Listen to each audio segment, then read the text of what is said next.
All right, golfers, so it's getting to that time of the year for many of us where the weather outside is getting very poor over the winter, very cold. We don't really want to be out there practicing in the elements. Or you're just a busy person like me with a young family, busy with work, and maybe practice time is limited. So at home or indoors is the best chance for you to get some practice in. So in this video, I'm going to share my top 5 drills that anybody can do indoors, no launch monitor or simulator required, and they're going to really help you improve your game. The first 2 are going to be very much technique focused, with the final 3 more skill based drills. So let's dive straight into it. The first one is something I encourage everybody to be practicing. A lot of the time I get in, Danny, am I standing too close to the ball? Am I standing too far away? And looking for these as reasons perhaps why we might be having strike errors on the heel or the toe. But really what a lot of people don't practice enough is getting the correct distance from the ball. So the first one is getting the right distance from the ball. All you need for this is a couple of alignment rods, or you can use a couple of dowels. And what we're going to do is place one on the ground here in line with your target, and place a secondary one to create this T shape. And from here we're going to place the ball about a club head's width. So when working on the irons, a club head's width from this stick or dowel to the ball, with your secondary stick in here. Now we're going to use this as a reference point for distance from the ball in just a moment. So what a lot of people, they're changing the setup distance all the time, and it's really affecting, you know, their ability to be consistent with the strike. So if we get this consistent, then we can no longer blame that for any errors in the swing. So a good setup position, what we're looking for typically, for anyone that's trained in the gym, a deadlift analogy is quite a good one. So good posture, stood up nice and tall, and just that first move you're doing a deadlift where you just crack the knees, that first little move to here, just a little crack in the knees, nice posture, nice little bend in the knees. And from here, placing the club down on the ground, just letting the arms hang nice and naturally. Imagine you're a bird flapping and then you get shot, and then your arms just, your wings just flop down. That's your arms hanging naturally underneath your shoulders. Now if you pick up the club there and get about a hand's width between your thighs and the butt of your club, that's a good distance to the ball. Now you'll notice I'm too close to it because my club's not aligned to the golf ball. So I'll shuffle my feet back. Rather than going like this, I'm going to shuffle my feet all the way back till I'm in that nice posture, arms hanging beautifully, and then holding the club good distance from the ball. Now this is I'm doing with a 6-iron.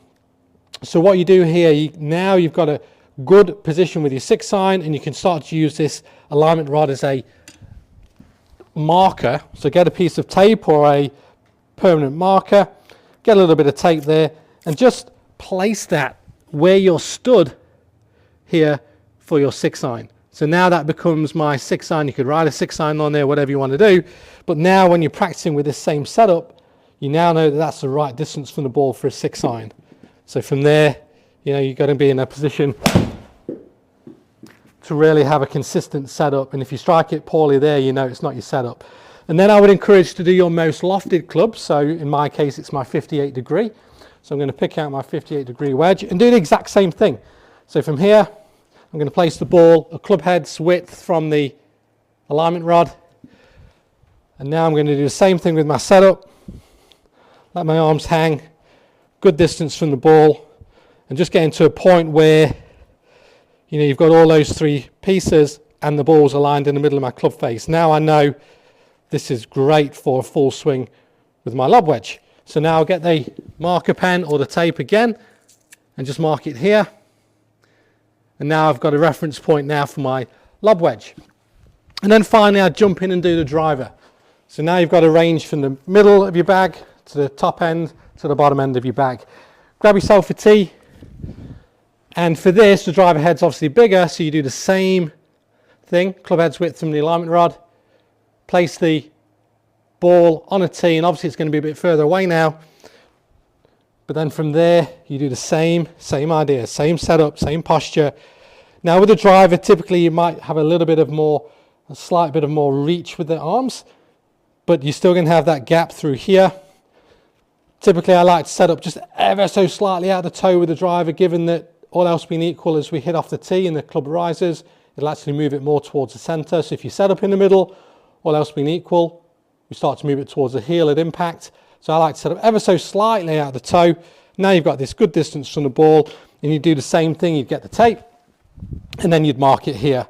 So where I was there, and now all of a sudden, and you could write driver, you could use a pen, whatever you need to do. All of a sudden I've got 3 reference points for driver, for 6-iron, for lob wedge, and then everything obviously in between if you really want to dial it in. But that's a great starting point. And when you're practicing at home, or in this case at home, then this is just a wonderful way off a mat, because you won't be getting divots, so you don't need to keep recreating this. You can just do there, bang, ball after ball, 6-iron, lob wedge, driver, and you know it's the same distance every time. So that's tip number 1, guys, distance from the ball.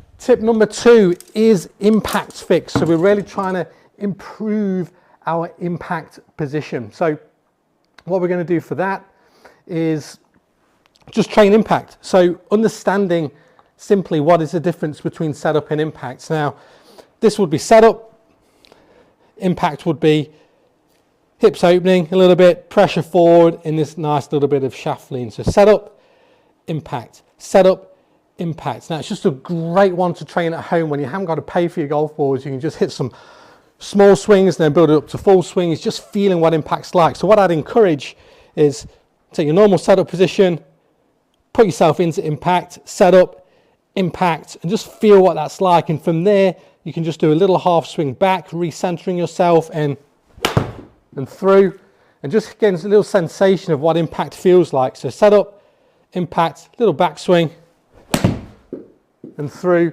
just training where you want your body to be at impact. Often very overlooked. A lot of people are in undesirable impact positions, body stalling, getting a little bit scooped and really compromising their strike. So a great one to train at home.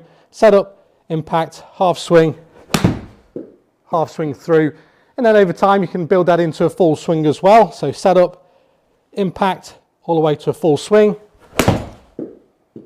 and through. And it's just a great one to feel impact. You can film yourself too, just to see where you are at impact.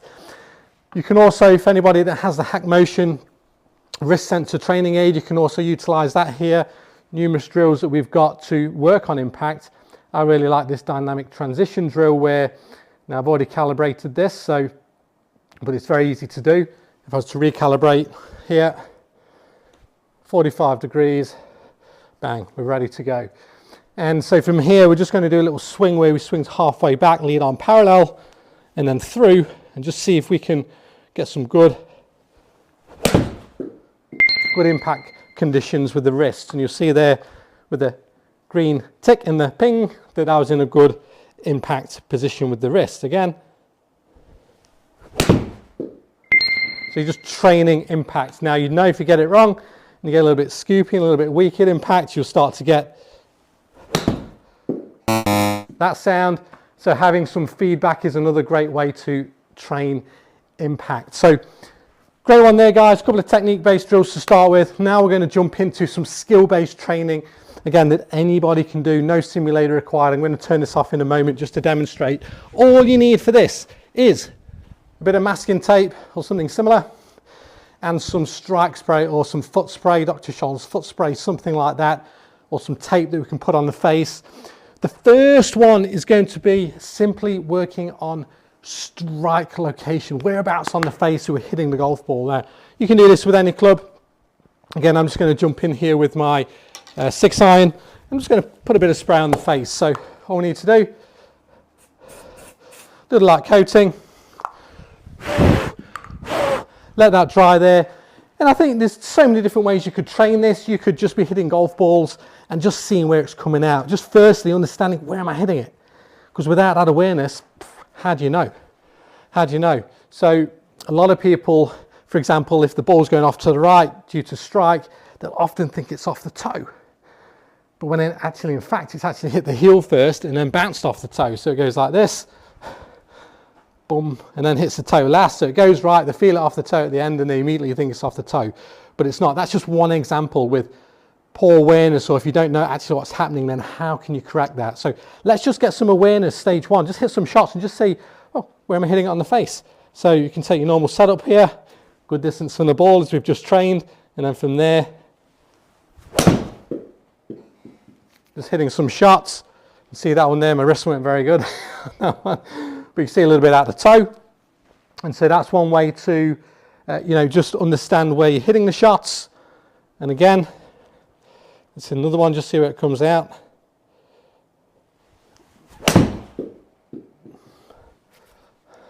So that was a little bit more central there. But again, that's just a great awareness drill just to see where am I actually hitting the golf ball? Where am I hitting it? And then what you can do if you want to train the opposite. So let's say, for example, you're hitting it too far out the heel. You could put a line down the middle of your club face there, and starting from a normal setup, can you purposely hit it out of the toe? So you start to train, can you do it wrong to get it right? So I'm going to purposely try and hit this out of the toe now from a normal setup, just with skill, just with that, training of, now that was out of the toe quite significantly. And so, the more skilled players that we train with, the lower handicappers, the professionals, if you ask them to hit 1 millimeter more out of the toe or 2 millimeters more out of the toe, they'll get very close to it. Whereas a higher handicapper, maybe a 90 or 100 shooter, will be, will be struggling a bit with that skill aspect. So, one of the key separators between really good ball strikers and not so good ball strikers is the ability to understand where to hit on the club face. So lots of things you can do with that at any time. Just train strikes, see where you're hitting it with awareness, and then try and change that pattern if that's needed. Okay, now number 4, the second of the skill-based drills, is low point control. Low point control. So this one, again, you could use some spray. Simply spray a little bit of a line onto your mat there. You could even use a bit of masking tape. And what you want to do there is just place the ball just on the edge of the target side of that line. And, without a ball to start with, you could just place your club here and just make some swings. And you're trying to land the club just right after that line. Just getting that club to land at the right spot. Now it's going to help ensure that you're getting that lower quarter of the ball first, then the club starting to enter the ground, or in this case the mat. The thing is with mats, when you're training at home, it's very easy to get away with hitting behind because you get that bounce effect. So I could hit behind the ball here quite a lot and still get an okay result. And you can see how that's really taken up some of that spray there. Now, in real life, that would be a heavy shot. I'd lose a lot of distance, but the ball on sim here looks like it's gone pretty straight, but you're going to lose a lot of distance there. So training without a ball first, where's that club landing? And then you hit some shots and just get some feedback there. Now that was absolutely pure. No spray was harmed in the making of that little fade there. And so, just a wonderful way there, guys, to really train impact and low point control. So that's number 4. Number 5 is then club face control. So for this, I'm going to take the sim off the screen, and just to show you that you don't require this. So I haven't used that for any of these shots really. And for this here, we're going to mark the middle of this screen. So this kind of represents the start line. That's in line with my target. Now, for club face control, if you haven't got a launch monitor, how do you know where your club face is without seeing your ball? Well, in this instance, you'll be able to see at least where it hits the net or the screen, whatever you've got there. Now, starting from a normal position, just understanding club face control is very much assuming you've got a good grip, etc. It's all to do with the wrists. Again, we've got Hack Motion as a training aid to understand how these affect club face alignments, and really just educating those hands at home. So can you start some on purpose left of that from a normal setup? So you'll see, that ball started left. I can see that. I know my face is close to the target. The next one I might on purpose start it to the right. And all I'm doing here is feeling impact, feeling where my club face is, understanding my wrist, hands, what are they educating these babies? And that's really just a great one to, now I might go a bit further right on purpose. And so if you're a hooker of the ball, you'd want to feel more of that idea. If you're a slicer of the ball, you want to see the ball hitting the net to the left. And so forth. And then you can really start to dial in, can I start it a little bit more online? And you'll just start to see where's the ball hitting, and just start to educate the hands. You can start small with it, little shots, left, right. Just great education that you'll find when you get out on the golf course after winter, or after that training. You've had some purposeful practice then at home. You can take those skills out there, onto the course. So great ones there, guys, for you. So you've got 5 drills. The first one is all about distance from the ball, making sure that's consistent. Second one's about impact, just feeling where we need to be. Some training for that technique, that sensation. And the final 3, some skill-based drills. All you need is some tape and some face spray. You've got where you're hitting it on the club face and starting to shift it around, doing it wrong to get it right, just to develop those skills. Because when you're on the course and you hit one out of the heel, you need to immediately fix that and start to hit one out of the toe, and vice versa. And then you've got low point control, which if you haven't got obviously the turf outside during the winter to practice in, you've got some spray. You could also get some masking tape on here and utilize that. You've got divot boards, things like this that you could use, great training aids. And then finally, club face control. Yes, you can't see the ball flight, but you can certainly see, beautiful, where it's hitting the net. So at least where's my club face relative to my target. A nice one to finish on there, guys. So if you'd like any more drills to help you improve your game, click the link in the description below. That'll really help. And guys, thank you so much for watching. Good luck over the winter with your practice, and I look forward to seeing you on the next video.